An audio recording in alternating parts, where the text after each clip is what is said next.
Fue él quien entregó a su amigo y causó la crucifixión.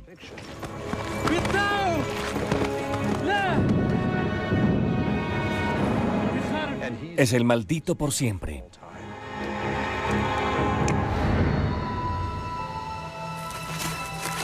Es uno de los hombres más odiados de la historia. El apóstol que delató a Jesucristo. Durante siglos, su nombre ha significado traición y engaño. Judas Iscariote. Oculto durante casi 2000 años, un antiguo evangelio surge de las arenas de Egipto. Cuenta una historia diferente, una historia que podría retar nuestras más profundas creencias. Podría ser explosivo para muchas personas, podría crear una especie de crisis, una crisis de fe, diría yo. Este relato desbarata la historia de la traición a Cristo. Aquí, el traidor se convierte en héroe y Jesucristo dispone su propia ejecución. Ahora, un equipo de expertos se propone determinar lo que dice y si es verdadero o falso. Algo imposible, increíble. ¿Cómo pudo alguien escribir un evangelio según Judas? Descubierto por casualidad, vendido 2 veces y robado una, se inició la carrera por conservar sus páginas antes de que se conviertan en polvo. ¿Es el documento una antigua herejía que debe dejarse en la tumba? ¿O un relato verdadero que cambiará nuestra percepción de Jesucristo?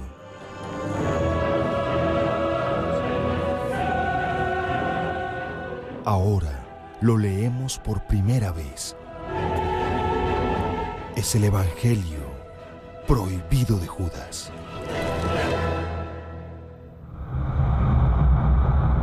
El Evangelio de Judas.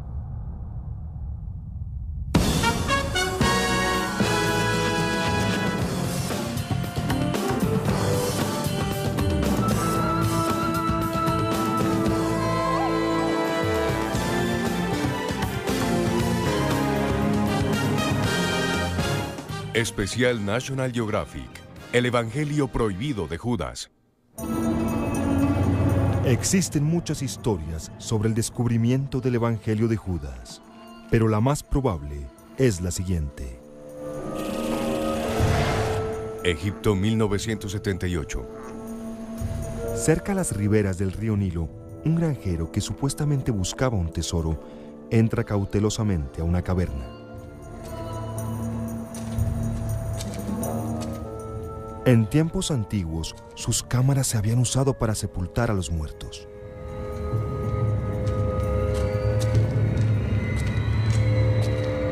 Según este relato, el granjero busca oro o joyas, cualquier cosa de valor.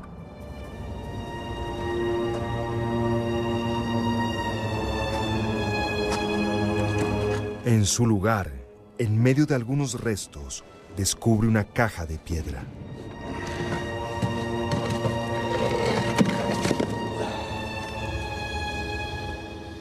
En su interior, un hallazgo inesperado. Un misterioso libro encuadernado en cuero llamado Códice.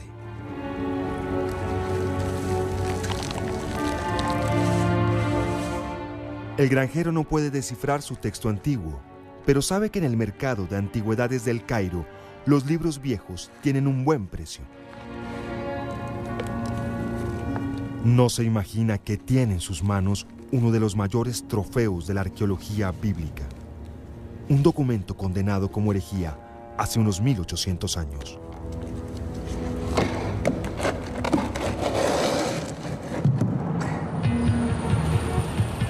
Nueva York, año 2000. 22 años después, Frida Nasberger Chacos, comerciante en antigüedades, se dirige hacia el aeropuerto John F. Kennedy, cuando oye una noticia sorprendente. Había comprado recientemente el mismo códice antiguo a un vendedor egipcio. Posteriormente, lo llevó a la Universidad de Yale para hacerlo revisar. Ahora, un experto suelta una bomba. Hola. Su voz era muy emotiva. Me dijo, Frida, es fantástico. Es un documento muy importante. Creo que es el Evangelio de Judas. Para Chacos, es la recompensa de años de búsqueda. El misterioso códice la había obsesionado sin conocer su contenido.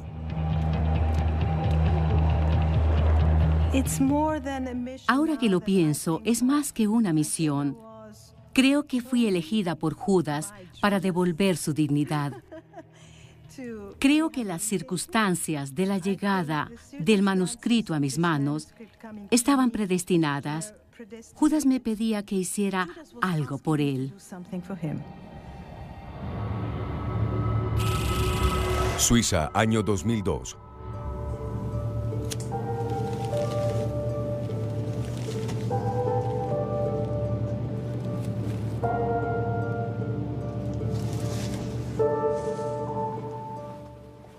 La mundialmente reconocida restauradora de documentos, Florence Darble, abre por primera vez la caja que contiene el Evangelio de Judas. Tuve que mirarlo y abrir la caja. Pensé, vaya. Abrí y cerré la caja varias veces. Se necesitan nervios de acero para tocar ciertos objetos.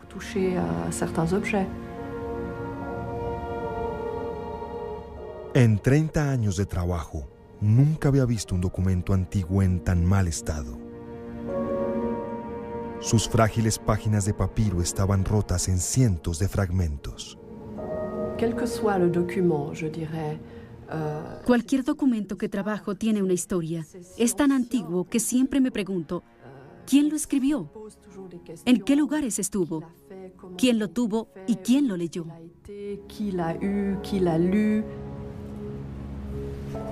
En busca de respuestas, Darbe trabajará con Rodolf Kasser, uno de los traductores más prominentes del mundo, en una antigua lengua egipcia llamada cóptico, la lengua en la cual está escrito el documento. Dedicarán años a juntar los fragmentos que narran una historia que los primeros padres de la Iglesia denunciaron como herejía. Pero aún en este estado, una línea se destaca. Es el título: Evangelium Judas. El Evangelio de Judas. Algo imposible, increíble. ¿Cómo pudo alguien escribir un evangelio según Judas? ¿Realmente podía existir un Evangelio de Judas? La historia más grandiosa jamás contada pudo ser contada por los ojos de uno de los mayores villanos de la historia.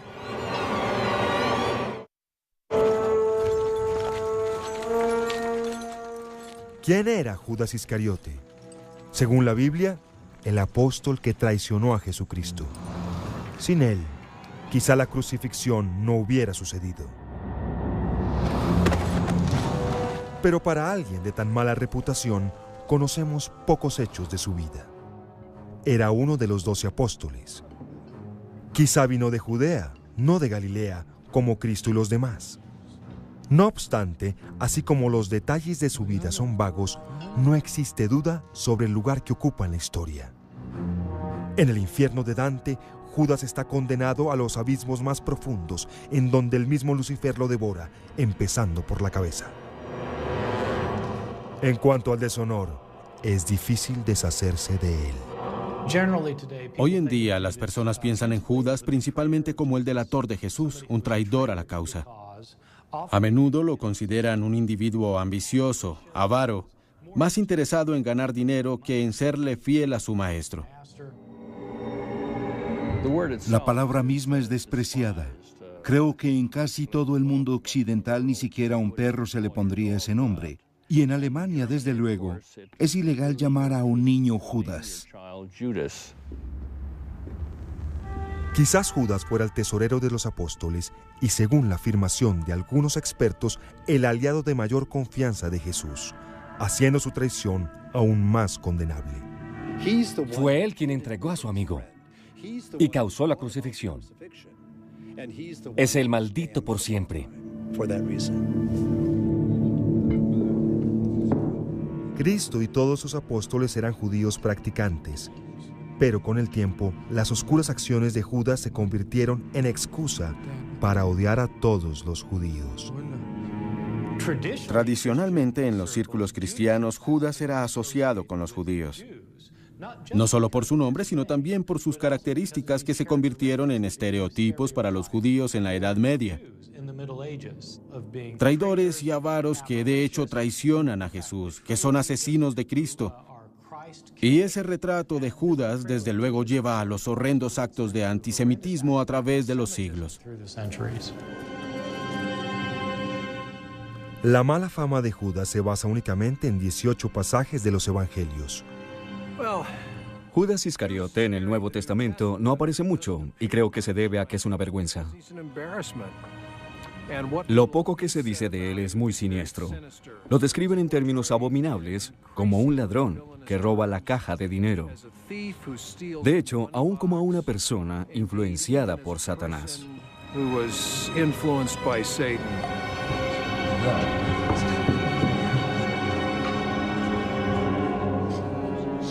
Pero ¿existirá otra historia sobre Judas Iscariote que desmienta esta imagen tradicional?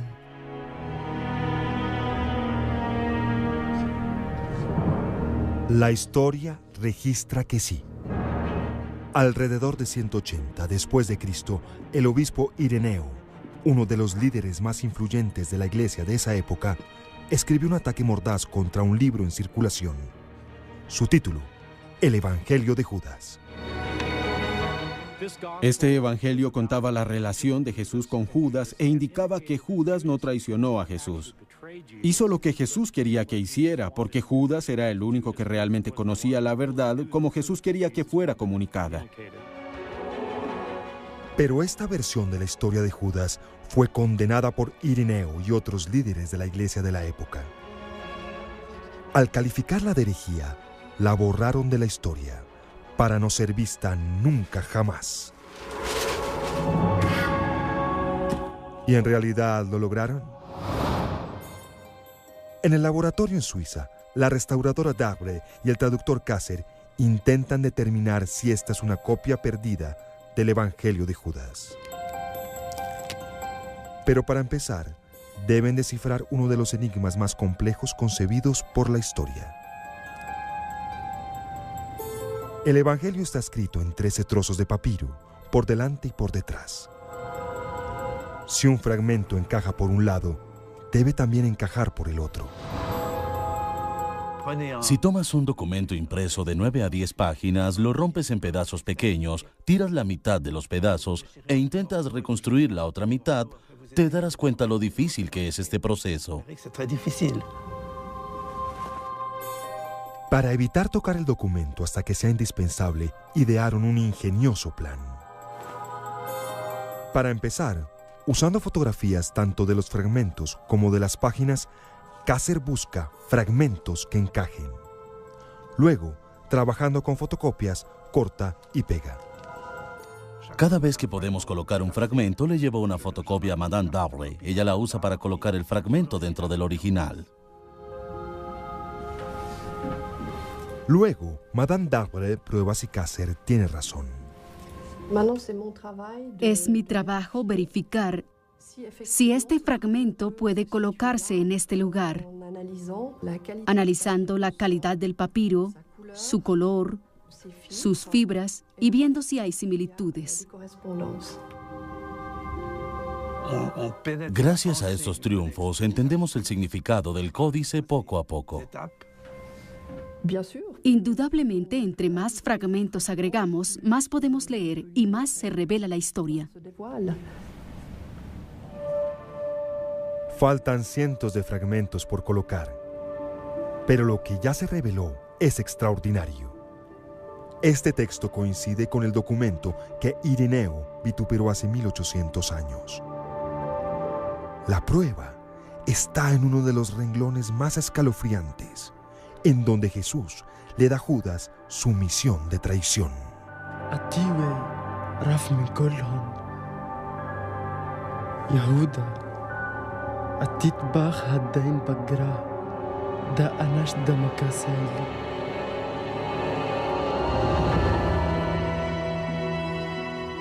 Una investigación preliminar del Evangelio de Judas revela 3 hechos.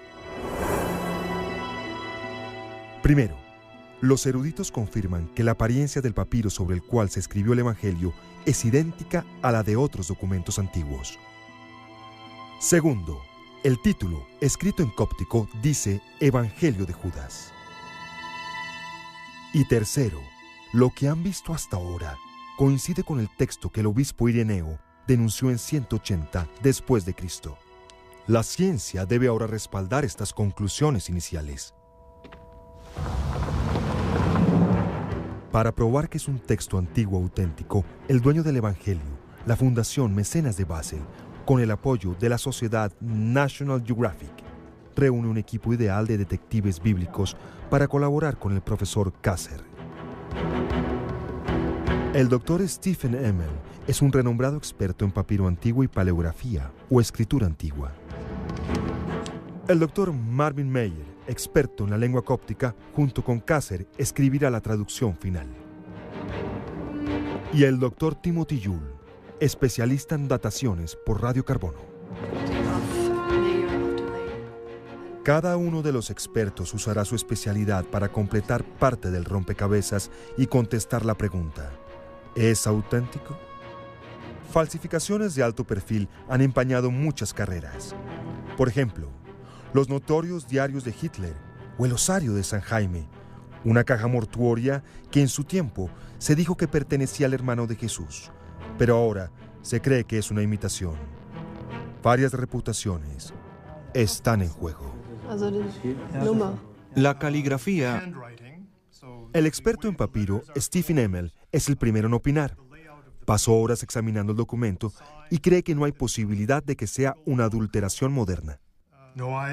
En mi carrera he analizado cientos de papiros cópticos, y este es absolutamente típico de los antiguos manuscritos cópticos. Estoy convencido. El número de personas que podría crear un texto de esta naturaleza es muy limitado. ¿Cuántos diría usted? ¿Quizá 25? No tantos. No tantos. Yo diría que 4 o 5. 4 o 5, y somos 2 aquí. Ahora, quien hubiese creado algo así tendría que saber cóptico mejor que nosotros, ¿verdad? Y no hay nadie con ese conocimiento. Lo siento. Pero el documento sigue siendo un total misterio. Ni siquiera saben cómo llegó a Egipto, en donde supuestamente se encontró, ni cuándo se escribió. Para averiguarlo, el experto en cóptico, el doctor Marvin Meyer, parte rumbo a Egipto. Egipto, año 2005. Si podemos averiguar algo en relación con la fecha y las circunstancias de la composición o la traducción del texto, eso nos ayudará a determinar si este es un texto auténtico del mundo antiguo. Meyer cree que el Evangelio fue escrito originalmente en griego, en el Medio Oriente, y traído luego a una comunidad cristiana en Egipto. Una vez aquí, cree que lo tradujeron al cóptico, una lengua que desciende directamente del egipcio antiguo de los faraones. En la época en la cual el Evangelio de Judas se tradujo en Egipto, esta región era un lugar maravilloso y agreste, un mercado de ideas con diferentes clases de personas y de planteamientos. Nacientes cristianos ortodoxos, gnósticos, monjes y toda clase de individuos vivían aquí juntos, compartiendo ideas, coincidiendo, discrepando y produciendo sus propios libros. Uno de los libros fue el códice que contenía el Evangelio de Judas. Encontrar la cueva en donde se descubrió ayudaría a confirmar su autenticidad.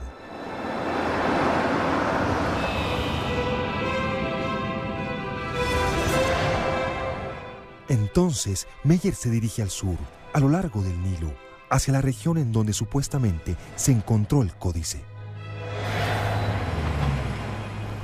Pero localizar la cueva precisa no es una tarea fácil.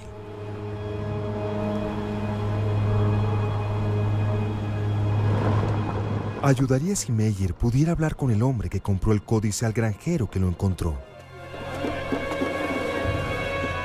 Los investigadores intentaron encontrarlo, pero ese hombre no quería que lo encontraran.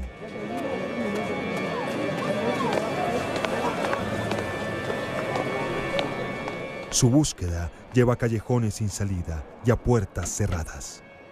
Eso se debe a que en Egipto es peligroso hablar del mercado negro del comercio de antigüedades. Las personas que lo hacen podrían ser arrestadas por la policía o atacadas por bandas criminales involucradas en saqueos.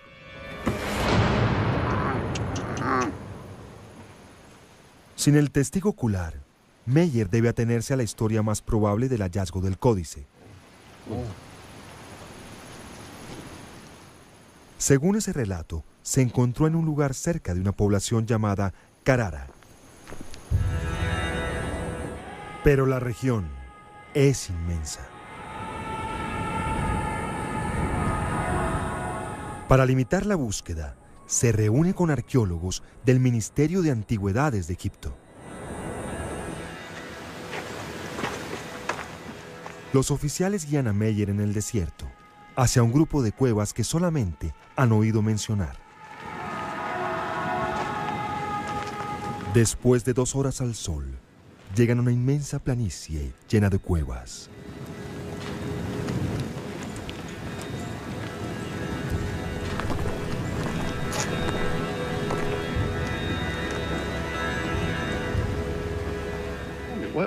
¿Qué es esto? Aquí parece que alguien...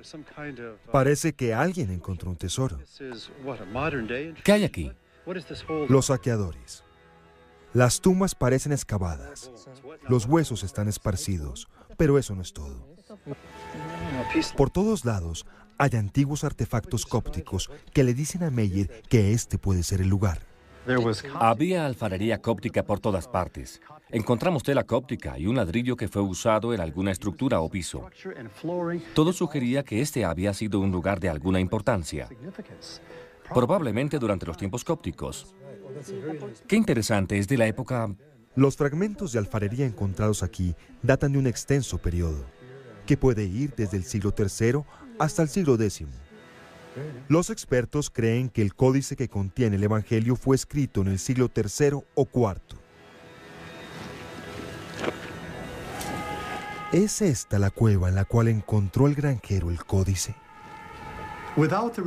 Sin el informe de un testigo ocular, no podemos estar seguros del lugar exacto en el cual se encontró el Evangelio de Judas. La historia dice que se encontró en una cueva en esta zona y que se encontró en una cueva con características cópticas como esta. No se sabe si fue esta exactamente o una parecida, pero el Evangelio de Judas debió encontrarse en una cueva muy similar. Pero Meyer necesita más pruebas para saber si el Evangelio es auténtico. Una pista adicional lo lleva al Museo Cóptico del Cairo. Cuando leyó fragmentos del Evangelio de Judas, le recordaron otro importante descubrimiento en la arqueología bíblica. Textos actualmente conocidos como la Biblioteca de Nag Hammadi. En 1945, en el sur de Egipto, un pastor encontró de casualidad esta colección de más de 30 documentos antiguos. Hace unas 3 décadas, Meyer trabajó en su traducción. Él cree que el Evangelio de Judas tiene una semejanza extraña con los textos de Nag Hammadi. Y en las palabras de estos documentos encuentra la prueba que estaba buscando. Hay asombrosas semejanzas entre el Evangelio de Judas y una serie de textos en la biblioteca de Nag Hammadi. Esas similitudes se extienden a algunos de los nombres que se usan en estos textos, a la visión mundial básica que encierran los mismos. Meyer cree que el mismo movimiento religioso escribió el Evangelio de Judas y los textos de Nag Hammadi. Todo parece coincidir.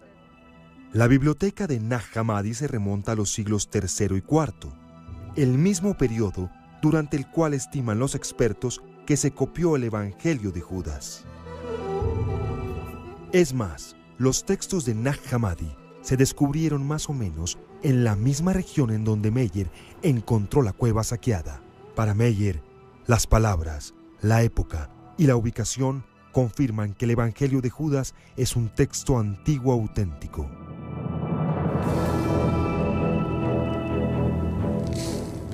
En cuanto al códice que contiene el Evangelio, el día que salió de su tumba fue solo el inicio de un extraño viaje de intrigas y misterios.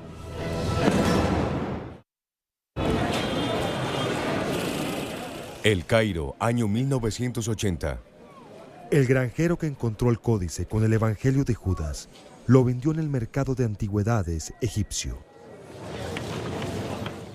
Es difícil confirmar con exactitud lo que sucedió después, pero la siguiente es una probable versión.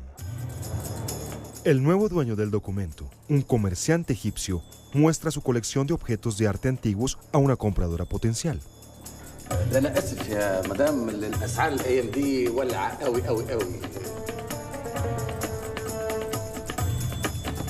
دي جميلة. ده انت بتهتمي بالحاجات دي؟ أيوة طبعا. ده أنا عندي حاجات أجمل وأجمل. هجيبها لك دلوقتي.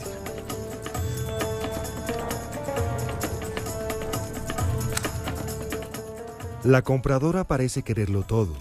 La colección completa del egipcio vale millones. إيه ده؟ لا ده مفيش حاجة، باخد شوية صور. خليك كده، حلو قوي كده. كده؟ جميل. التانية كمان؟ حلو قوي. طب في واحدة تانية كمان كده؟ أيوة. مين يهتم بالحاجات دي؟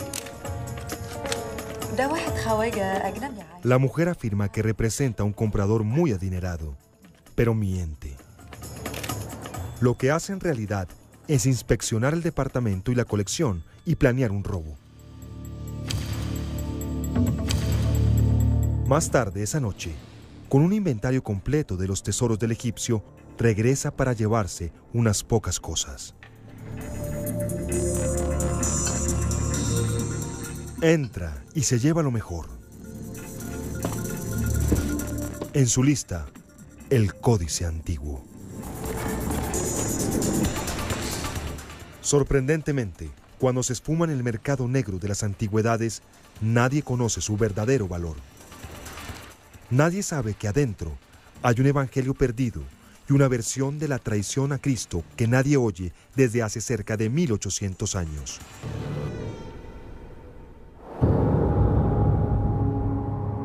¿Cuál podía ser la razón para que los primeros cristianos escribieran un evangelio de Judas?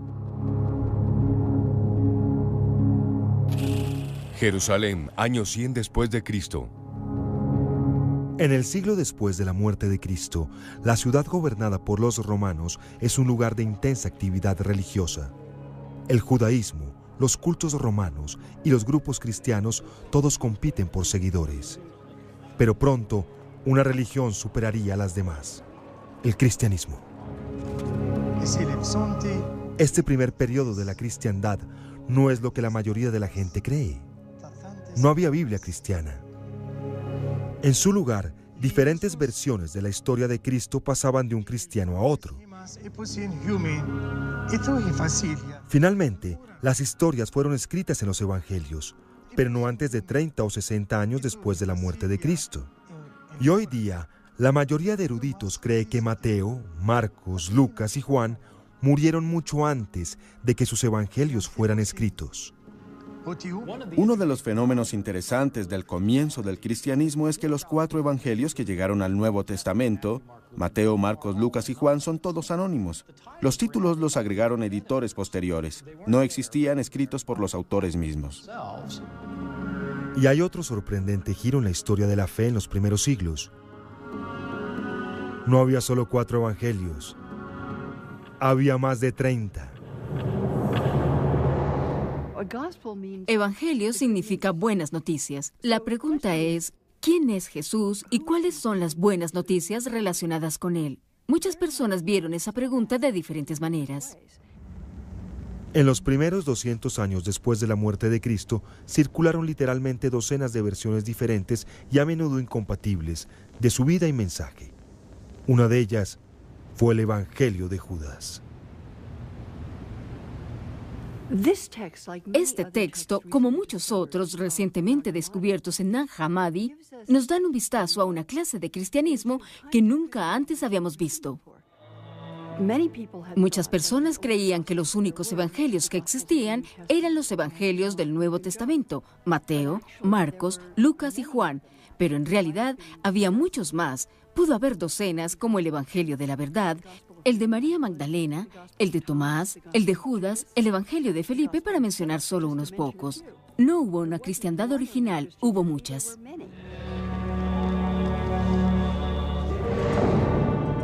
Una fe o muchas. El cristianismo creció rápidamente. Desde Jerusalén hasta Asia Menor y Egipto, Roma y el norte de África. No había iglesias. Los seguidores se reunían en casas privadas, en donde algunos oyeron evangelios con nombres de personas que sorprenderían a la mayoría de los practicantes de hoy. Algunos usaron a Felipe, algunos a Tomás, otros el Evangelio de María, otros a Mateo, a Marcos, a Lucas o a Juan. A algunos de los primeros cristianos se les llama ahora gnósticos, las personas que saben. Los gnósticos eran místicos, personas que sentían que podían tener alguna clase de acceso directo a Dios. La palabra gnóstico viene de la palabra griega gnosis, que significa conocimiento, pero esta clase de conocimiento no es el corriente, no es lo aprendido en los libros. Es discernimiento, intuición, es esa capacidad de saber algo sobre ti mismo, de saber que tienes una chispa de divinidad en tu interior y de reconocer que el Dios que profesas ser, el Dios que está afuera, es la misma chispa de divinidad de tu interior. Muchos eran cristianos. Los gnósticos son las personas que escribieron la mayoría de los textos conocidos como la biblioteca de Nag Hammadi. Sus historias sobre Cristo son mucho más abstractas y filosóficas que las del Nuevo Testamento. Uno de los favoritos era el Evangelio de Tomás.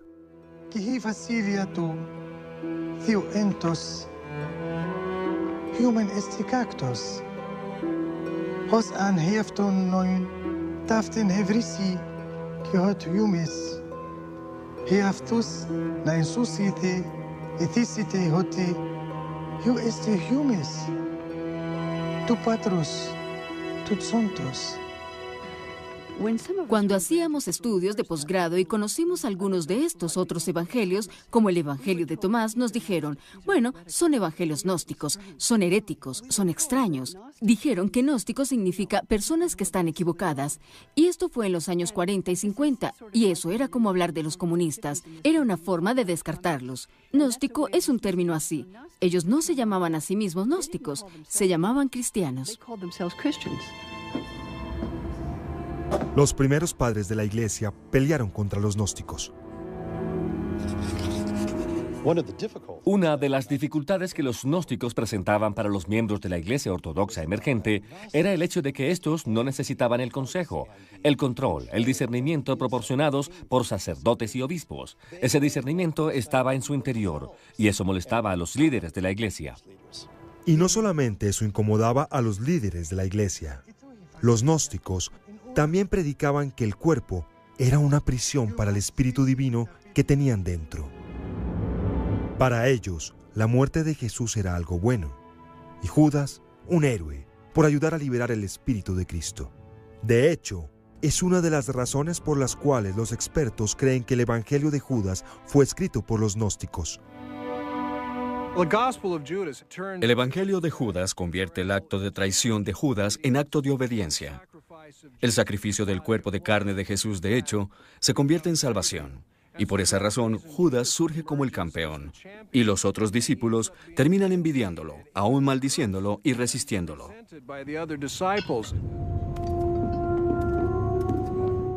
Pero ideas como esta eran demasiado ofensivas para los primeros líderes de la Iglesia. Rechazaron el Evangelio de Judas junto con unos 30 textos gnósticos y los excluyeron del Nuevo Testamento.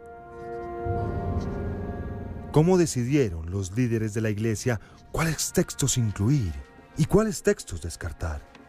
De alguna manera, el Evangelio de Judas terminó dentro de los descartados. El proceso demoró cientos de años, pero tuvo un inicio crítico en el año 180 después de Cristo y nació en sangre.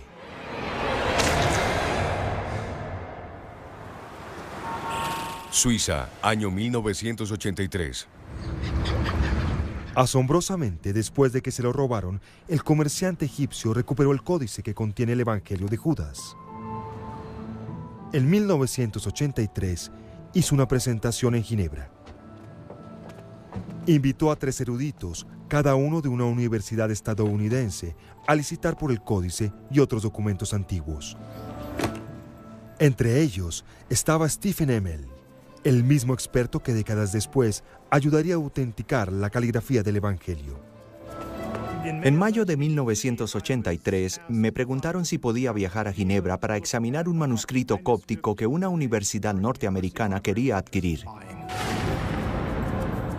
La colección de papiros que se ofrecía en venta estaba formada por 3 manuscritos diferentes, 2 en griego y 1 en cóptico. No creo que el vendedor egipcio tuviera idea de lo que tenía, excepto que eran libros de papiro antiguos, algo que se ve en los museos y por lo tanto algo valioso.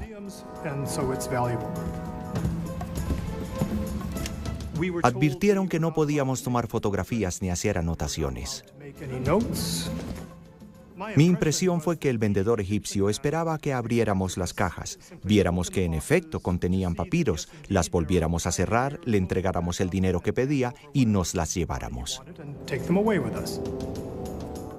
Asumí que sacaron los manuscritos de Egipto ilegalmente. No tenía conocimiento concreto al respecto.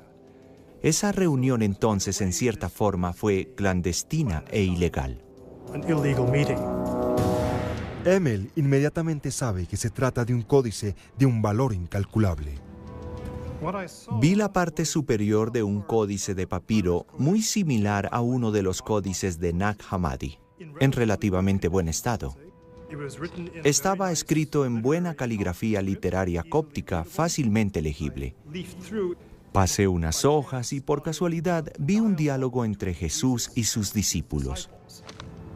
En especial el nombre de Judas aparecía repetidamente. Judas dijo esto, esto, y el Señor dijo esto, esto.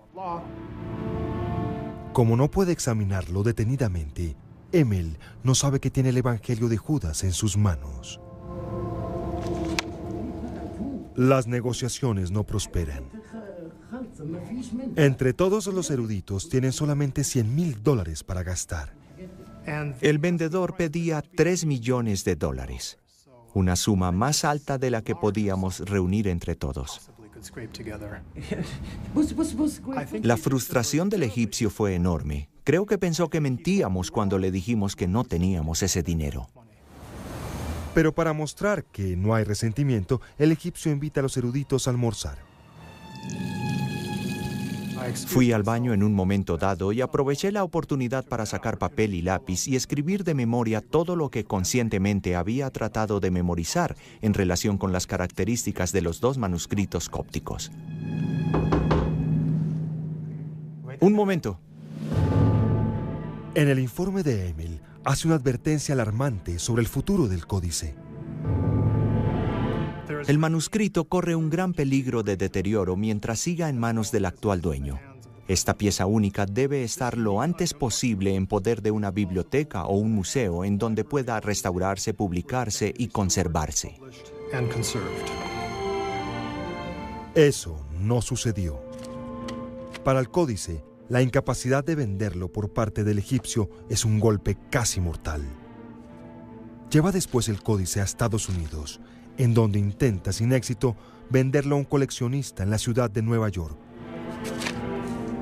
Frustrado, guarda el antiguo libro en la caja fuerte de un banco.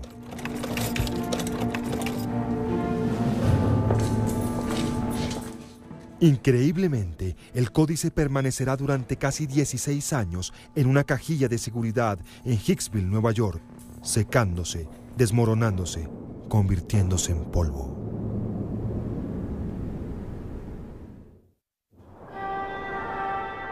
Lyon, año 180 después de Cristo. Pronto, un obispo influyente llamado Ireneo ayudará a aclarar el mensaje cristiano al rechazar casi todos los evangelios. En ese tiempo, más de 30 evangelios circulan por las comunidades cristianas. Ireneo afirma que debe haber solo 4: Mateo, Marcos, Lucas y Juan. Hay 4 evangelios y solamente 4. 4 como los puntos de la brújula. 4 como las principales direcciones del viento. La iglesia, extendida por todo el mundo, tiene en los evangelios 4 pilares. Cristo está en su centro. Su argumento no tiene sentido hoy para la mayoría de personas. Ireneo afirmaba que así como la tierra tenía 4 puntos y el cielo 4 vientos, los evangelios debían ser 4: Mateo, Marcos, Lucas y Juan. Ireneo tiene preocupaciones mayores que los 4 vientos. El cristianismo es una religión ilegal y los fieles pagan con sus vidas. Los romanos asesinan cristianos por negarse a sacrificar animales a los dioses romanos. Ireneo lucha por sobrevivir contra los romanos, que persiguen la iglesia cristiana despiadadamente. Hay casos de arrestos y torturas a los cristianos y casos de verdaderas masacres.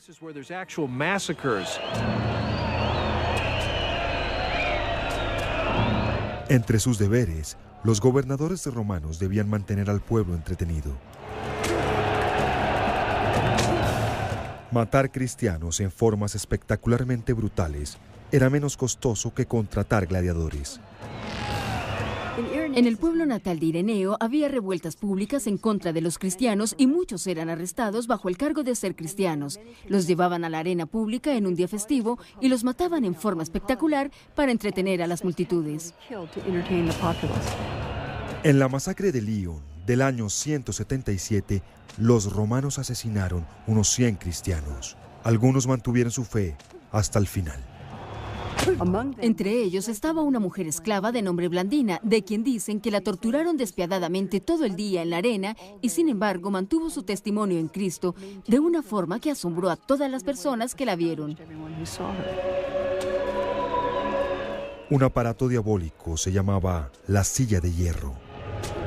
Apilando carbones encendidos bajo la silla, los romanos la calentaban al rojo vivo y luego forzaban a las víctimas a sentarse.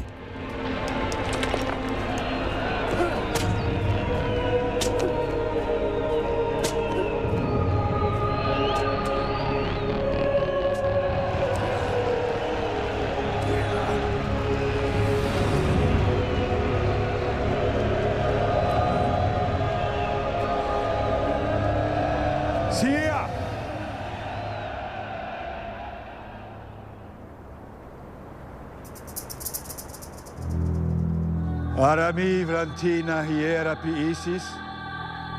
Eristiani de mi. Touk. Hace bunto. Iar. Ari aputhenem ethelis. Paratiton peda. Prosdiafilis. O the pace. Aidzosi.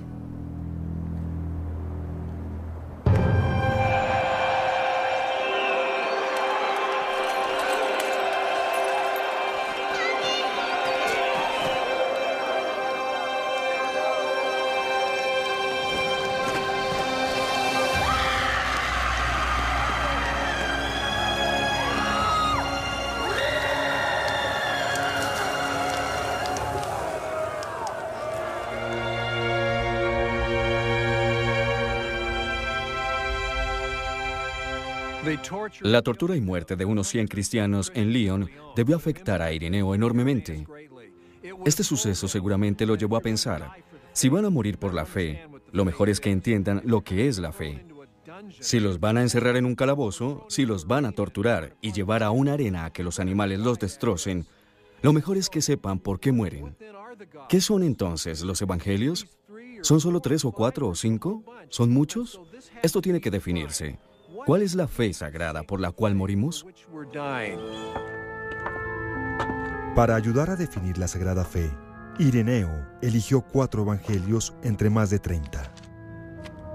Los expertos no se han puesto de acuerdo en la forma como se hizo esta selección. El cristiano corriente decía, quiero oír a Marcos o quiero oír a Mateo. Pero no muchos decían, quiero oír a Tomás o a Judas. Eso era lo que sucedía.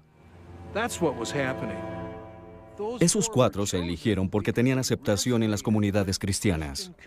Tenían aceptación entre los creyentes. Son la verdadera palabra de Jesús, no las otras palabras que se encuentran en Tomás o en Judas o en algunos de los otros escritos. Es difícil decir cómo se eligieron estos textos. Quiero decir, algunas personas creen que fueron elegidos por los obispos, otras creen que fue un proceso de selección de los libros que las personas más leían. Quizá fueron ambos, porque los evangelios del Nuevo Testamento son mucho más fáciles de leer que la mayoría de los evangelios secretos. Sus historias son narrativas, cuentan del bautismo de Jesús, de su nacimiento, su vida, su crucifixión y su muerte. Pero la intención de Ireneo no solo era elegir lo que tuviera aceptación entre el pueblo, debía atacar a la competencia. Uno de sus objetivos, los autores del Evangelio de Judas. Ellos declaran que Judas, el traidor, solo, sabiendo la verdad que los otros no sabían, realizó el misterio de la traición. Producen una historia ficticia de este tipo que llaman el Evangelio de Judas. Parece que lo más molesto para Ireneo del Evangelio de Judas fue que se hubiera escrito a nombre del infame delator de Jesús. ¿Cómo era posible que Evangelio y Judas estuvieran juntos en un título? El Evangelio de Judas. No le cabía en la mente. Era un desatino. No es accidente que alguien como Ireneo hubiera rechazado el Evangelio de Judas declarándolo un evangelio herético. Judas en este evangelio es un hombre bueno, el que realmente entendió a Jesús, el único discípulo que entendió a Jesús.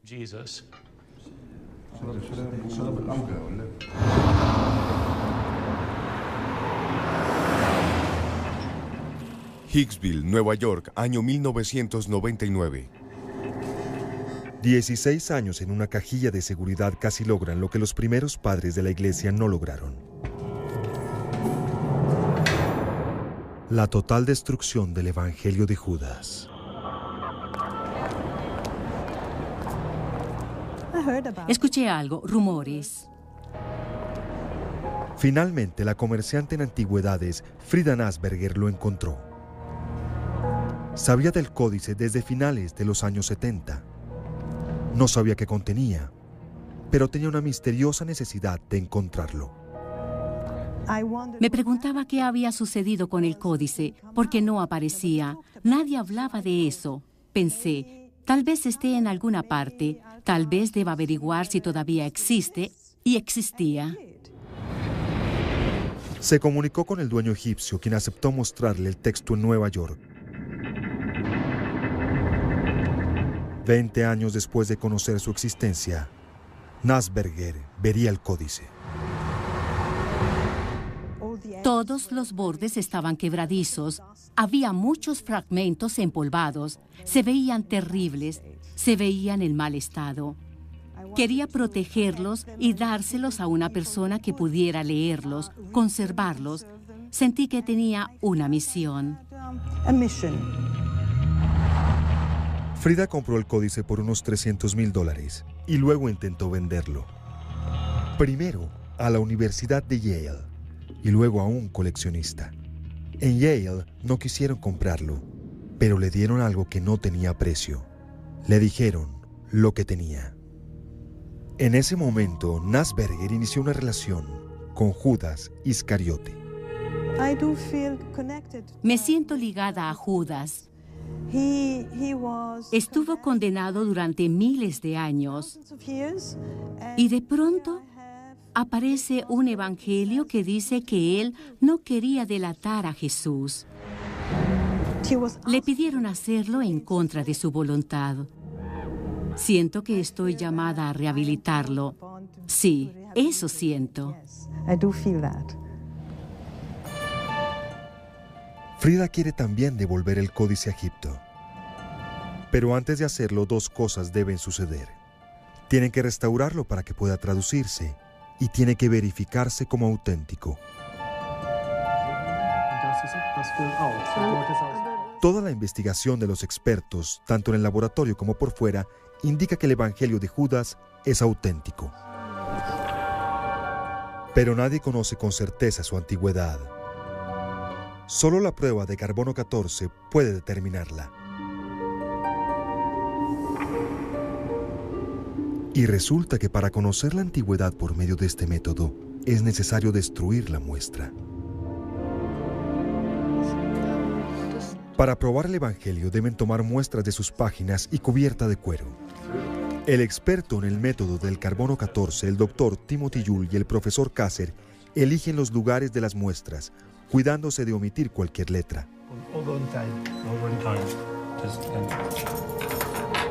Y ahora Madame Darbe hace lo que para ella es inconcebible: quitarle un pedazo a un documento que tan esmeradamente restauró.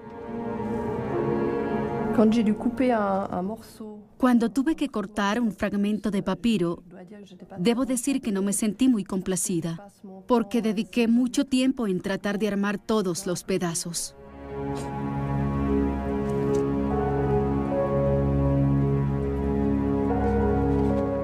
Cinco diminutas muestras del códice viajan unos 9.700 kilómetros hasta el Centro de Física de la Universidad de Arizona.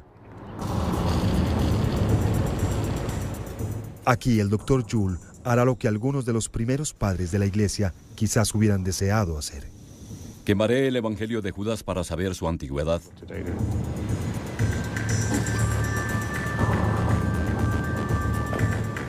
Una vez limpios, los diminutos pedazos del Evangelio de Judas se queman.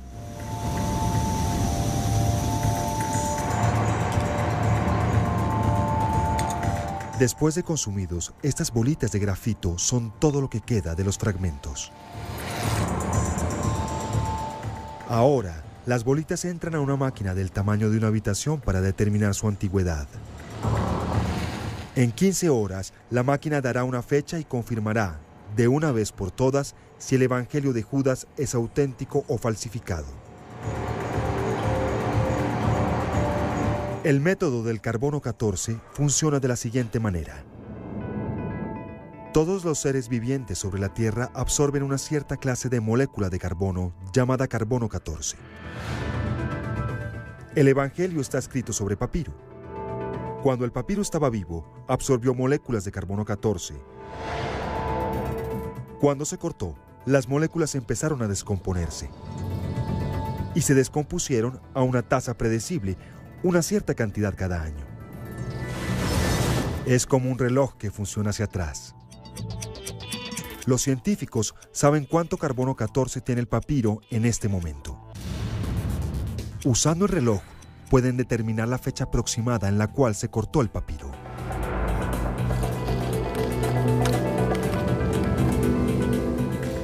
Los resultados están listos. La verdad está en las cifras. La prueba del carbono 14 del papiro del Evangelio de Judas confirma que perteneció al periodo entre los siglos III y IV después de Cristo, y esto sustenta la autenticidad del Evangelio de Judas. El método del carbono 14 prueba por primera vez que el documento se remonta al año 280 después de Cristo, con un margen de 50 años. Eso significa que el Evangelio de Judas es un texto auténtico del mundo antiguo. No es una falsificación.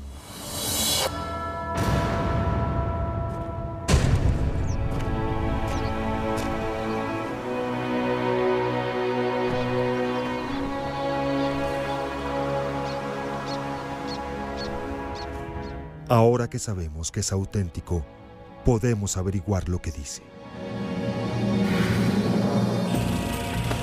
Suiza, año 2005.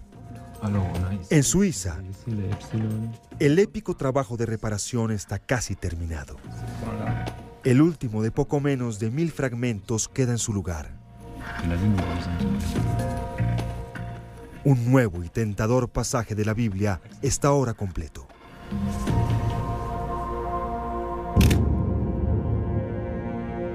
Presenta una relación única entre Jesús y Judas. Según esta narración, Judas conoce los secretos más grandes de todos, los secretos del cielo. هلايخ من أخرانين وأودخ رزاي مال كوثا مال كورابا أوفلا صوف دا أين ملخ لخماث ويتاي خاش فاث لافلا إذ بونناف.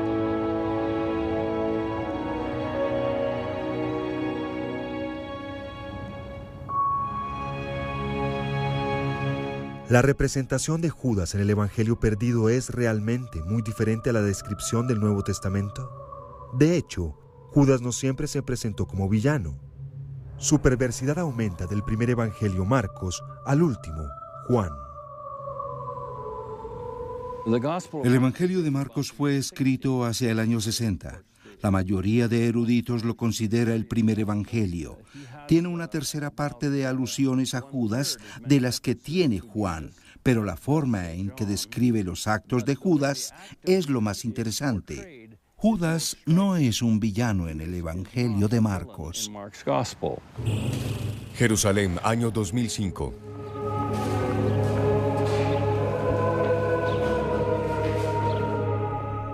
Esta se llama la habitación superior, por una referencia en el Evangelio de Marcos.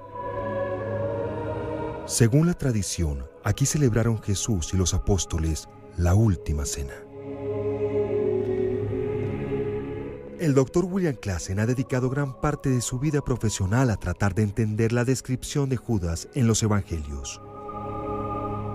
En el relato de Marcos de lo que sucedió en esta habitación, la atención no se encuentra en Judas. La intimidad de esa escena no puede exagerarse. Es un encuentro muy íntimo entre Jesús y sus discípulos, y el hecho de que Jesús mencionara la proximidad de su muerte debió ser muy doloroso para ellos.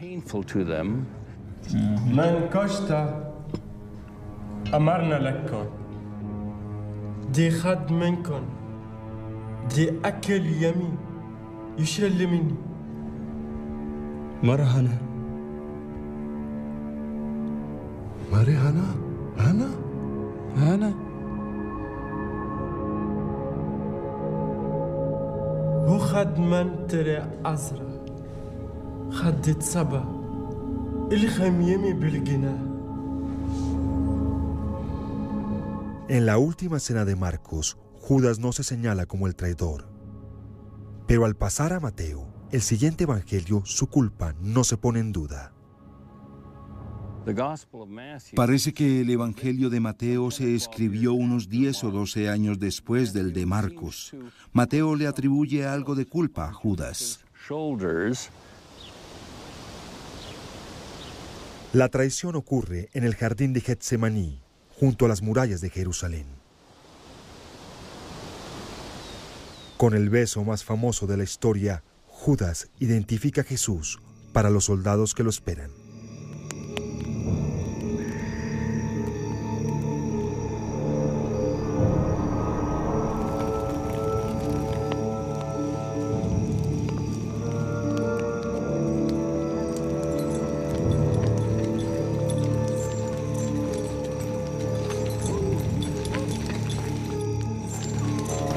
أدنايم أتون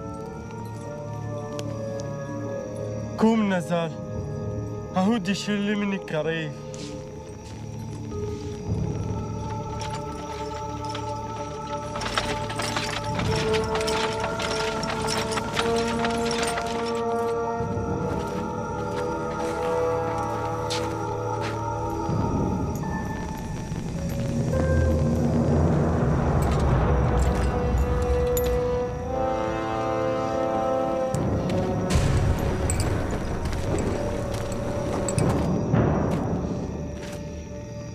يهودا مع أفاناث. سلام ربي.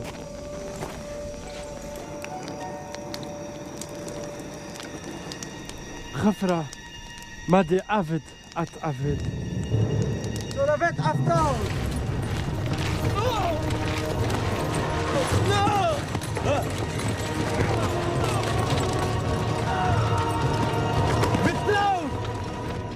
هو يا أخي بخارف يموت.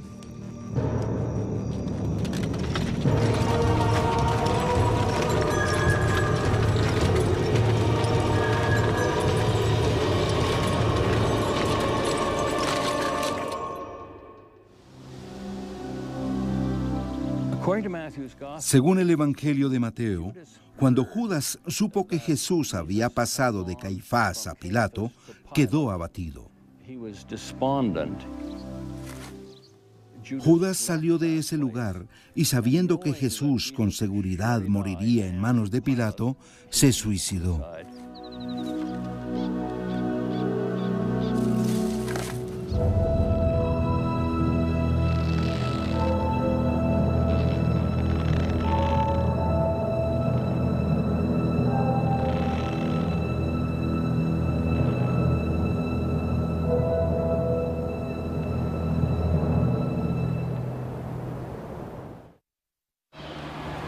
En otro relato del Nuevo Testamento, Judas no muere colgado, sino a consecuencia de una caída en este lugar.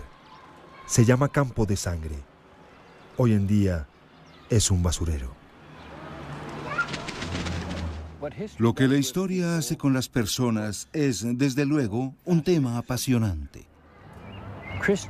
Los cristianos difamaron a Judas y lo depositaron en un basurero. La descripción más siniestra de todas está en el Evangelio de Juan, el último evangelio que se escribió. En su escena de la última cena, Judas se transforma de apóstol en la encarnación del mal.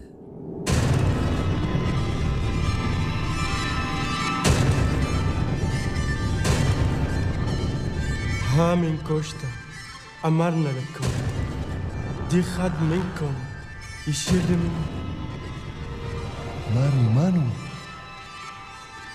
هو خدا دي يهفنا ليه هدن لخمه من بطا تبعتي بالجناح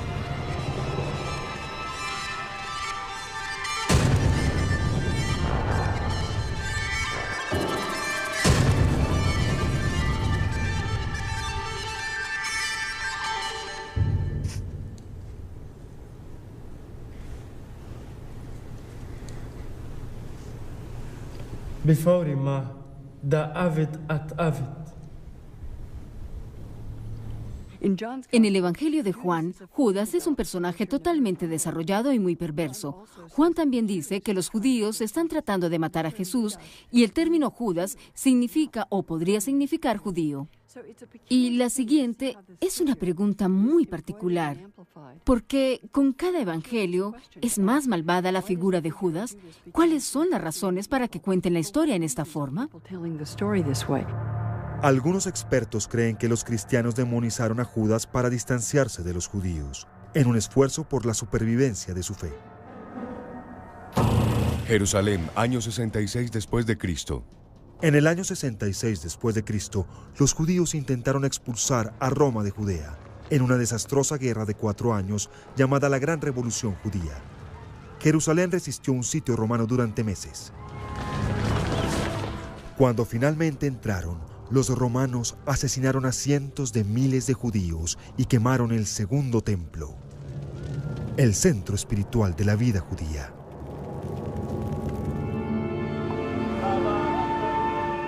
Hoy en día, prácticamente todo lo que queda es la pared occidental, en donde los judíos todavía lamentan la destrucción del templo. La destrucción del templo en el año 70 exacerbó los problemas entre los cristianos judíos y los judíos que no creían en Jesús como el Mesías. Los judíos tenían que decidir de qué se componía su religión realmente, qué significaba ser judíos ahora que ya no tenían templo ni los sacrificios del templo.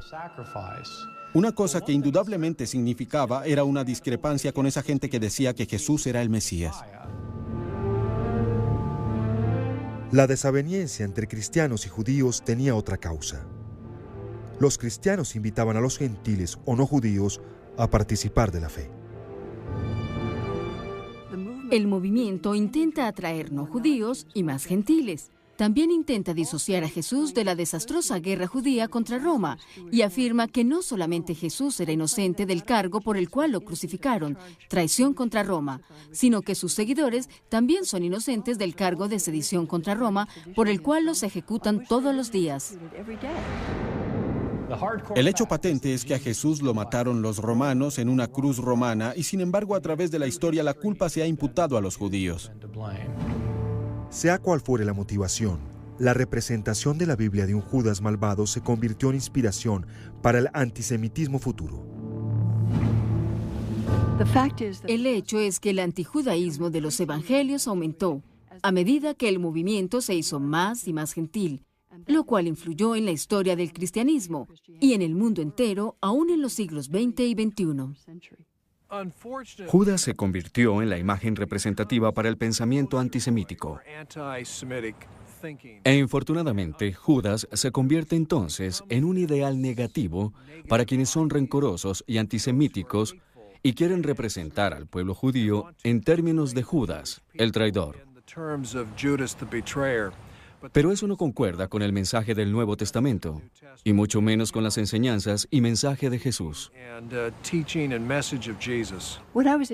Cuando yo hacía mi posgrado, creía en lo que me enseñaron en ese momento, que no había elementos antijudíos ni antisemíticos en el Nuevo Testamento, y que estos elementos solo se los atribuían las personas que eran malvadas.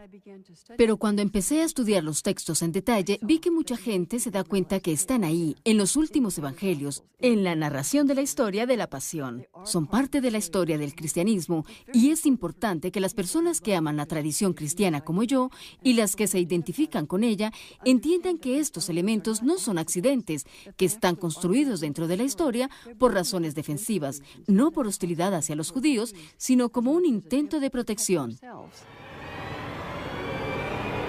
La imagen malvada de Judas acompañó el crecimiento del antisemitismo a través de los tiempos medievales y hasta la época actual. Judas históricamente se utilizó para actos horrendos de antisemitismo, influenciando eventos de tiempos modernos.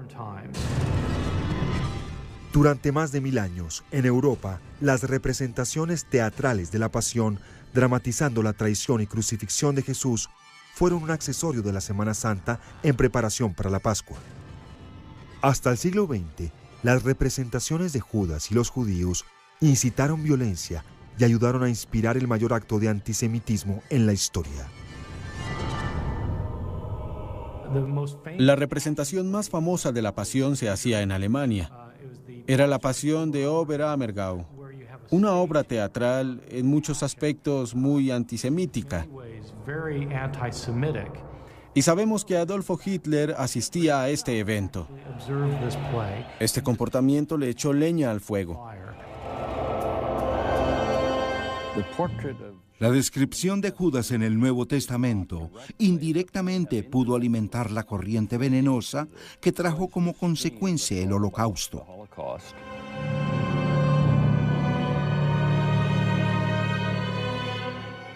No es de sorprenderse que después del Holocausto, la teología alemana especialmente se haya esforzado por limpiar la imagen de Judas, incluyendo a un grupo de jesuitas en Alemania que dirige la campaña para su canonización. La idea de la santidad para Judas puede parecerle a muchos ultrajante. Pero del Evangelio de Judas surge una imagen beatífica, una imagen que duró perdida 1700 años, pero que ahora, finalmente, puede revelarse. Suiza, año 2006. En Suiza, el rompecabezas de Judas está casi armado.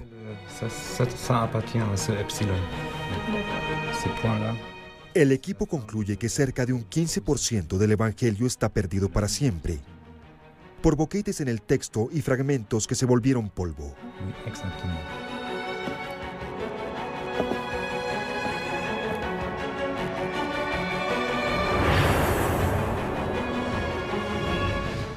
Pero el 85% está restaurado. Y ahora, por primera vez, casi en 2000 años, el Evangelio de Judas puede leerse. Munnalalak avunan el khayim umada udatalan bayat barak ushawa lak shuvach lalam. Una selección de escenas revela un evangelio que es tanto familiar como desconocido. Estos son pasajes del Evangelio. Esta es la historia secreta de la revelación de que Jesús habló con Judas 3 días antes de celebrar la Pascua judía. Cuando Jesús hizo su aparición sobre la tierra, hizo milagros y grandes maravillas para la salvación de la humanidad. Y como algunos siguieron el camino del bien, mientras otros siguieron el camino de la transgresión, llamó a 12 discípulos.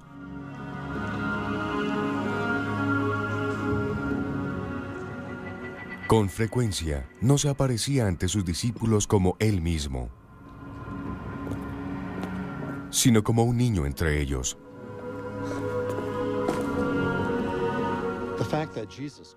El hecho de que Jesús pudiera aparecer como un niño en ocasiones en el Evangelio de Judas tiene paralelos en otros evangelios.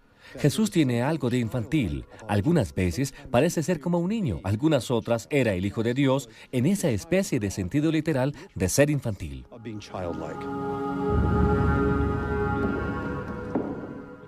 Es a menudo el caso en estos textos que cuando dicen que Jesús se les aparecía como un niño, la frase no se debe tomar literalmente.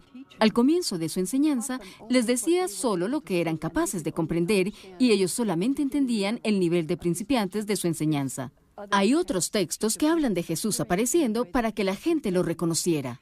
Para algunos, aparecía como un niño, para otros, como un hombre maduro, porque no podían entenderlo a un nivel más profundo. El Evangelio de Judas usa escenas conocidas para comunicar ideas desconocidas.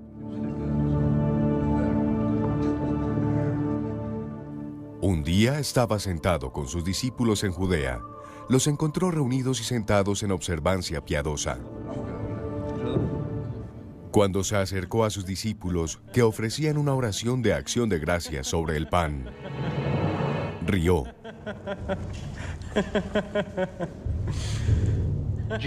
Jesús encuentra a un grupo de discípulos celebrando juntos lo que parece ser una cena sagrada, quizás una especie de Eucaristía. Ofrecen una oración de acción de gracias sobre el pan y Jesús ríe. En el Evangelio de Judas, Jesús ríe mucho.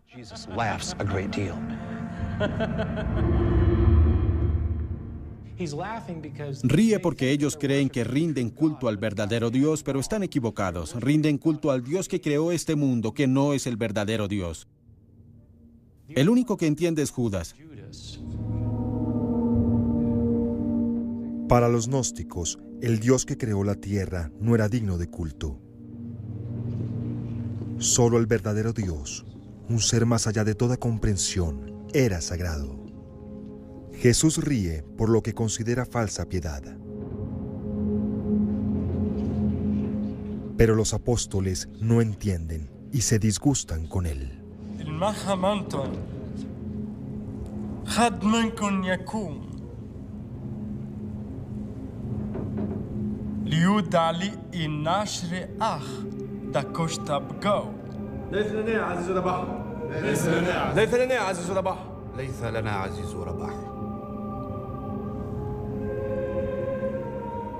Sus espíritus no osaron pararse ante él, excepto Judas Iscariote.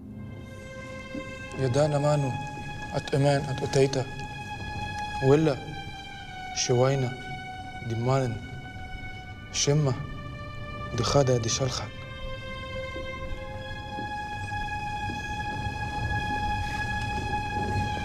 هلايخ من أخرانين ويؤتا أخ رزاي مالكوذا هي مالكو ربا أوف لسوف دا أين ملخ لخماث ويتاي خاش فاث لافلا إذ بوناناث أولا إذ كراث باشا.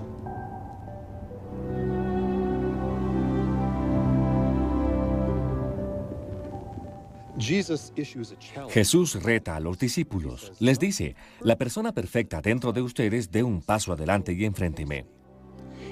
Y esa persona perfecta dentro de ellos es la persona interior, la persona espiritual que realmente sabe, la persona que debe tener un conocimiento de Dios y de sí misma.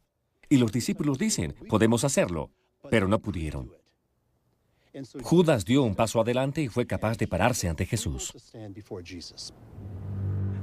Pero no solamente se levanta, es también modesto. No mira a Jesús a la cara. Conocedor de las normas culturales de la época, evita su mirada. Tiene entonces lo que se necesita. Tiene, podría decirse, la firmeza espiritual para levantarse, pero también la buena educación y modestia para conocer su lugar cuando se para ante Jesús. Si Jesús hubiera sido como otros maestros judíos, seguramente les hubiera enseñado una cosa a las multitudes y otras cosas en secreto a sus discípulos. El Evangelio de Marcos dice eso. De ser así, hubiera enseñado como lo hacían los maestros en la antigüedad y que aún lo hacen.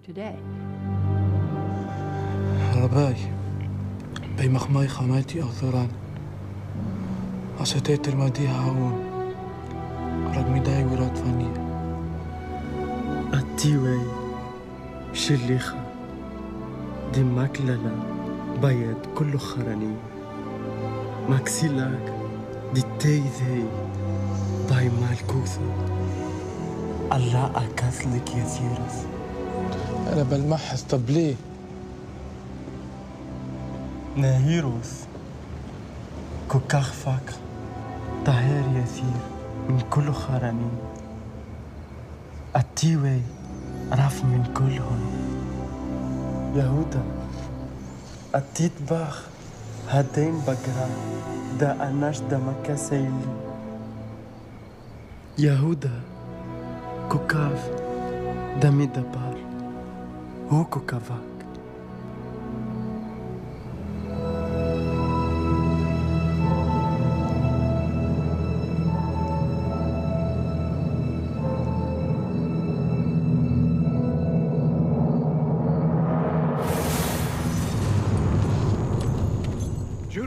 Judas tuvo una visión que, en mi opinión, confirma su elección.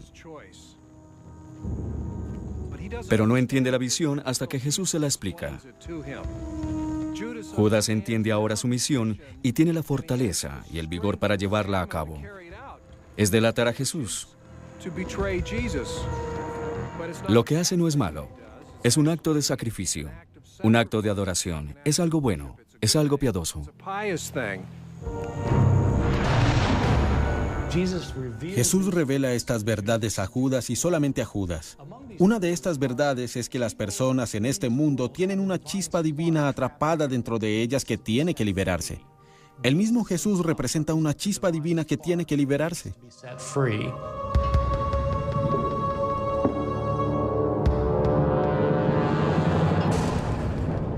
A diferencia de los evangelios del Nuevo Testamento, el evangelio de Judas no tiene escena de crucifixión.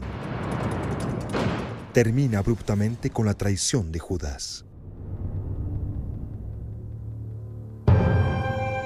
Al omitir la crucifixión, el evangelio de Judas aumentó las tensiones entre la emergente iglesia ortodoxa y los gnósticos.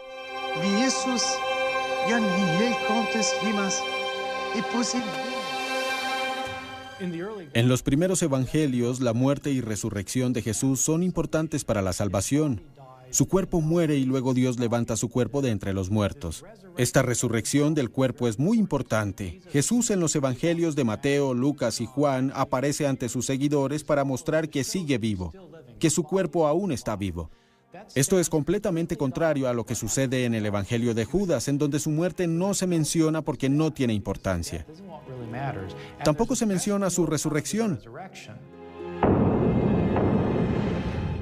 Lo importante es que el cuerpo morirá y el espíritu seguirá viviendo. Para los gnósticos, Jesús tenía que morir para liberarse de la prisión de su cuerpo. Pero a los ojos de la Iglesia Ortodoxa, esa interpretación selló su destino como herejes.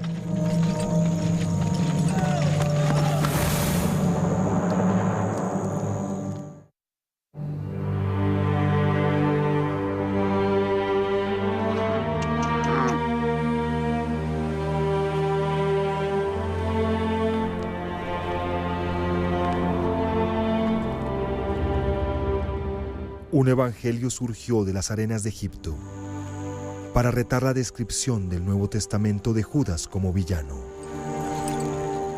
Su periplo, desde su descubrimiento hasta su venta y su robo, finalmente llegó a un laboratorio en el cual se confirmó su antigüedad. Ahora sabemos que es un texto antiguo auténtico. ¿Pero qué significa para nosotros hoy en día? La mayoría de expertos no cree que un evangelio gnóstico tenga la autoridad del Nuevo Testamento.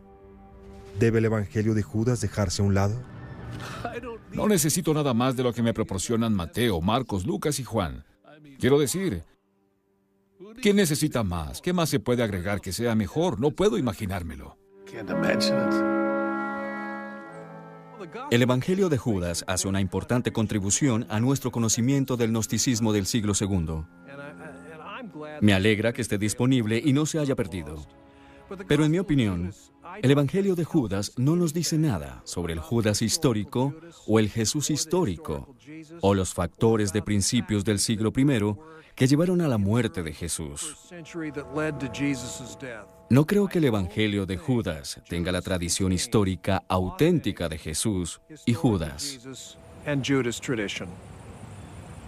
Las personas que desacreditaron estos otros evangelios insisten en que todos son del siglo II o después. Indiscutiblemente, los textos que tenemos son de los siglos III y IV. Lo que no sabemos son las fechas del original. Es imposible saberlo. Casi todos los expertos creen que los 4 evangelios del Nuevo Testamento fueron escritos entre los años 60 y 100 después de Cristo. Debido a Irineo, sabemos que el evangelio de Judas existía en el año 180 después de Cristo, pero no tenemos manera de saber cuándo se escribió el original.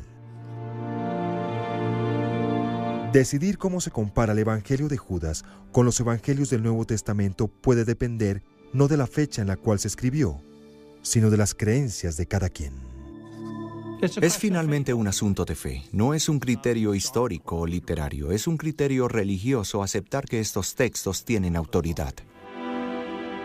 Entonces, colectivamente, estos libros son nuestros libros sagrados y tienen una especie de autoridad que sentimos que es dada por Dios.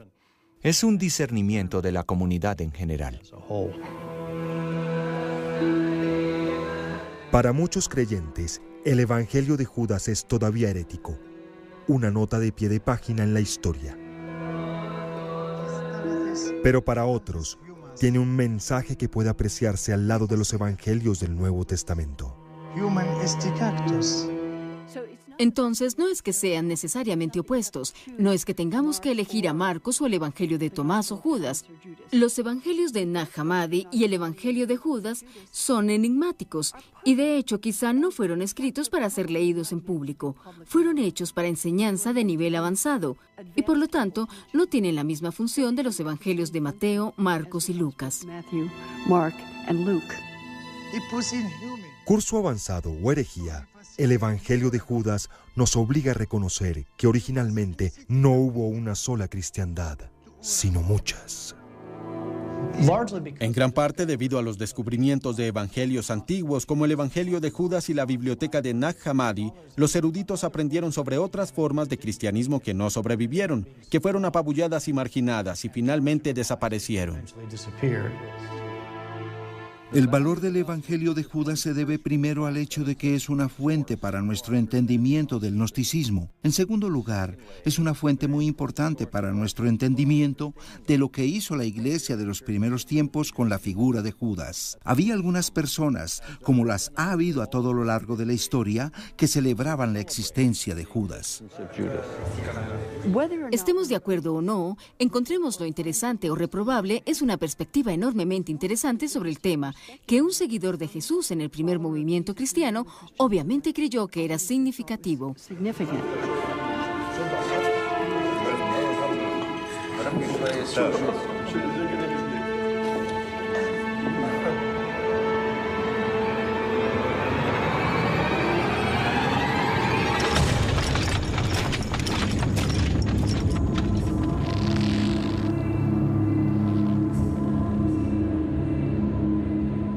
El Evangelio de Judas siempre originará debate, pero igualmente revela ciertas verdades irrefutables. Hay personas dedicadas a conservar el pasado, no obstante el esfuerzo. Otras sencillamente quieren beneficiarse. El Evangelio ilumina la diversidad del primer cristianismo y revela que las personas siempre han visto a Dios de diferentes maneras. A medida que se convierte en parte de nuestra historia, nos reta a preguntar, ¿por qué creemos lo que creemos?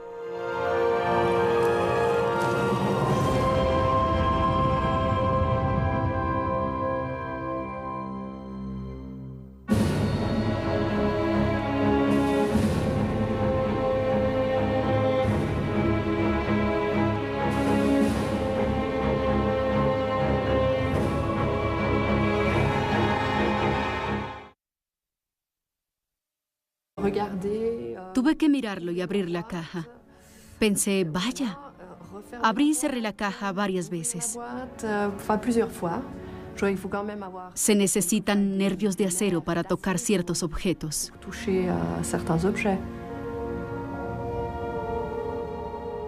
En 30 años de trabajo, nunca había visto un documento antiguo en tan mal estado.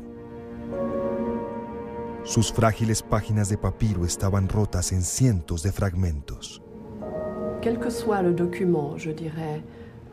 Cualquier documento que trabajo tiene una historia. Es tan antiguo que siempre me pregunto, ¿quién lo escribió?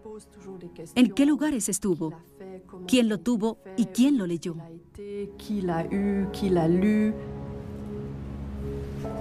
En busca de respuestas, Darbe trabajará con Rodolphe Kasser, uno de los traductores más prominentes del mundo, en una antigua lengua egipcia llamada cóptico, la lengua en la cual está escrito el documento.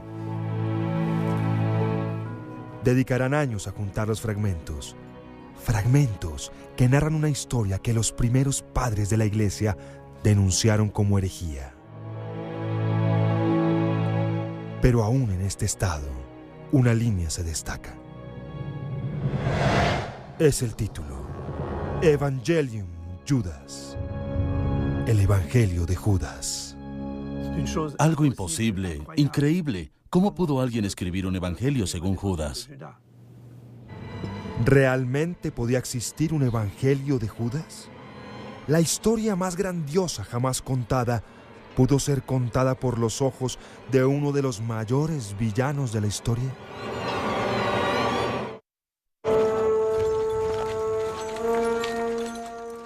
¿Quién era Judas Iscariote? Según la Biblia, el apóstol que traicionó a Jesucristo. Sin él, quizá la crucifixión no hubiera sucedido. Pero para alguien de tan mala reputación, conocemos pocos hechos de su vida. Era uno de los 12 apóstoles. Quizá vino de Judea, no de Galilea, como Cristo y los demás. No obstante, así como los detalles de su vida son vagos, no existe duda sobre el lugar que ocupa en la historia. En el infierno de Dante, Judas está condenado a los abismos más profundos, en donde el mismo Lucifer lo devora, empezando por la cabeza. En cuanto al deshonor, es difícil deshacerse de él.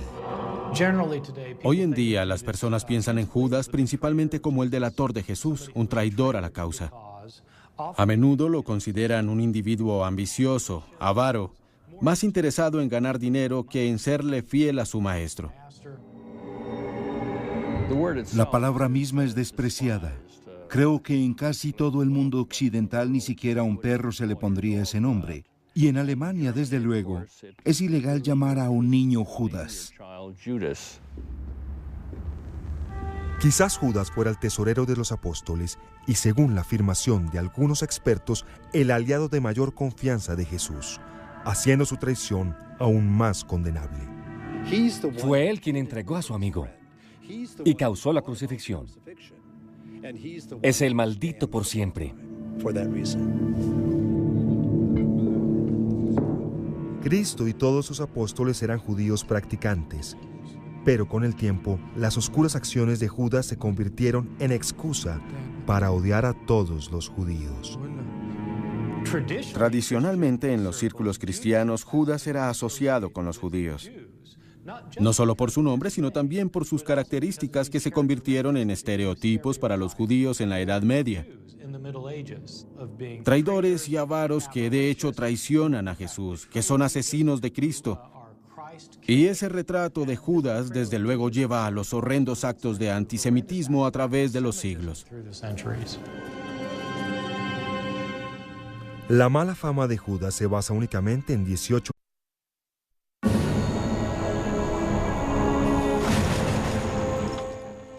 Fue él quien entregó a su amigo y causó la crucifixión.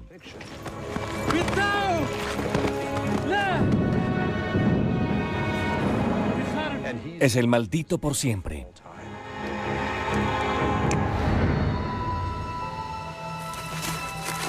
Es uno de los hombres más odiados de la historia. El apóstol que delató a Jesucristo. Durante siglos, su nombre ha significado traición y engaño. Judas Iscariote. Oculto durante casi 2000 años, un antiguo evangelio surge de las arenas de Egipto. Cuenta una historia diferente, una historia que podría retar nuestras más profundas creencias. Podría ser explosivo para muchas personas, podría crear una especie de crisis, una crisis de fe, diría yo. Este relato desbarata la historia de la traición a Cristo. Aquí, el traidor se convierte en héroe y Jesucristo dispone su propia ejecución. Ahora, un equipo de expertos se propone determinar lo que dice y si es verdadero o falso. Algo imposible, increíble. ¿Cómo pudo alguien escribir un evangelio según Judas? Descubierto por casualidad, vendido 2 veces y robado una, se inició la carrera por conservar sus páginas antes de que se conviertan en polvo. ¿Es el documento una antigua herejía que debe dejarse en la tumba? ¿O un relato verdadero que cambiará nuestra percepción de precio? No se imagina que tiene en sus manos uno de los mayores trofeos de la arqueología bíblica. Un documento condenado como herejía hace unos 1800 años.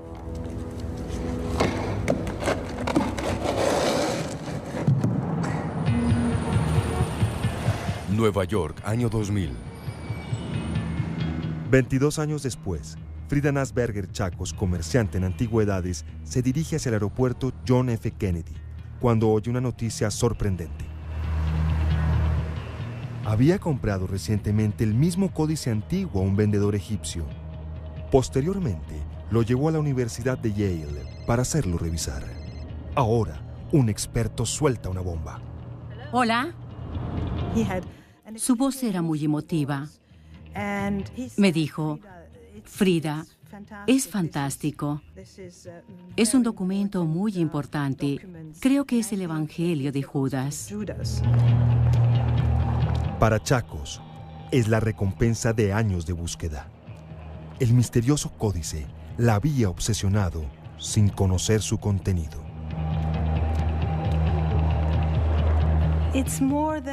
Ahora que lo pienso, es más que una misión.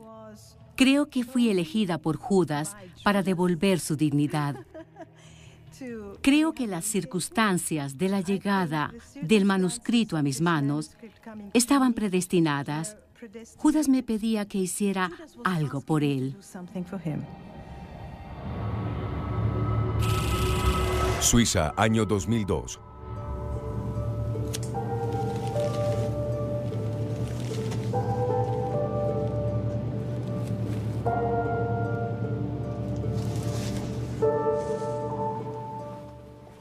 La mundialmente reconocida restauradora de documentos, Florence Darboux, abre por primera vez la caja que contiene el Evangelio de Judas.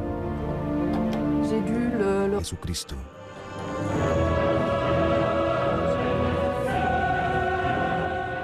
Ahora lo leemos por primera vez. Es el Evangelio prohibido de Judas.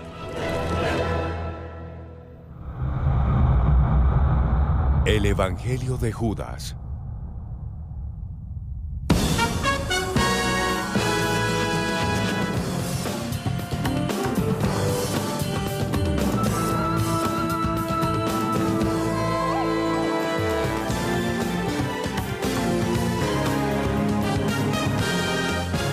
Especial National Geographic. El Evangelio prohibido de Judas. Existen muchas historias sobre el descubrimiento del Evangelio de Judas, pero la más probable es la siguiente. Egipto, 1978. Cerca a las riberas del río Nilo, un granjero que supuestamente buscaba un tesoro entra cautelosamente a una caverna. En tiempos antiguos, sus cámaras se habían usado para sepultar a los muertos.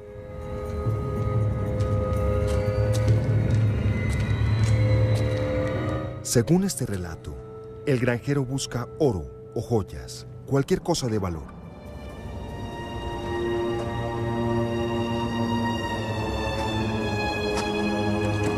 En su lugar, en medio de algunos restos, descubre una caja de piedra.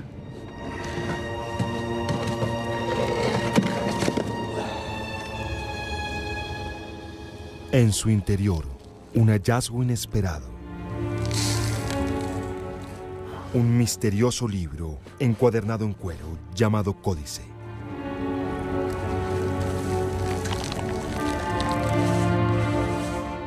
El granjero no puede descifrar su texto antiguo, pero sabe que en el mercado de antigüedades del Cairo, los libros viejos tienen un buen